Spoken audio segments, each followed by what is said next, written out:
Just before New Year's Eve, a terrorist armed with a gun roamed the streets of Hilwa, an industrial suburban hub south of Cairo, and killed 10 people at the entrance of St. Mary and St. Minor Coptic Orthodox Cathedral and 2 at a nearby shop. The victims included 10 Coptic Christians.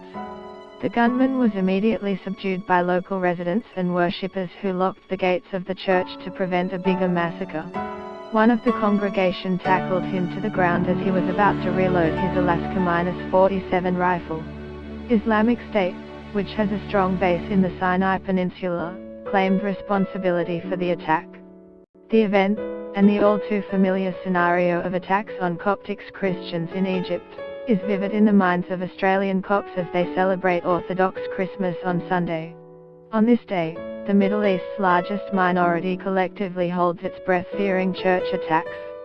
Benjamin Morcos, 64, an accountant living in Australia, was anxious about his sister and niece who live in Hilwa when he saw news of last month's attack.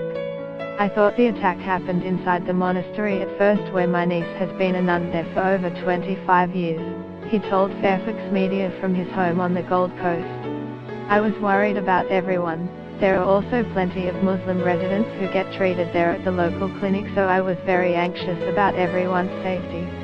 When I spoke to my sister and niece, they said, they remained barricaded in the monastery until the terrorist was caught." He said the women were kept up to date by friends relaying news via mobile phone. Coptic Christians make up about 12% of Egypt, the Arab world's most populous country, and in Australia number around 30,000 according to the latest census. They mostly migrated during the 1950s after Gamal Abdel Nasser's ascent to power. Their faith forms an essential part of their minority's identity. Get the latest news and updates emailed straight to your inbox.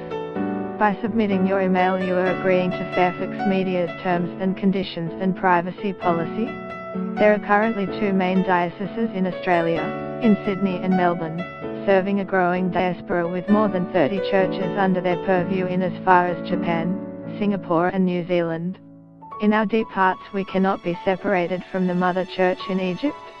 We are constantly connected and are monitoring all these attacks, Sudanese-born Bishop Daniel of the Sydney Diocese told Fairfax Media. "For these hardliners and fanatics we say that the church is protected with the promise of God. How many tyrants and rulers before you tried to destroy the church but failed? The church will prevail with its love over any weapon." The church, established after Mark's arrival in Egypt in the 1st century, has a long history of venerating martyrdom through powerful icons and stories rooted in its resistance to persecution mounted by Roman and Muslim rulers. The Coptic calendar, based on ancient Egyptian months, commemorates the legacy of such saints and now the modern-day deaths from terror attacks. These are imbued with a divine understanding of fate to allow worshippers to cope with the impact of the mounting loss of lives.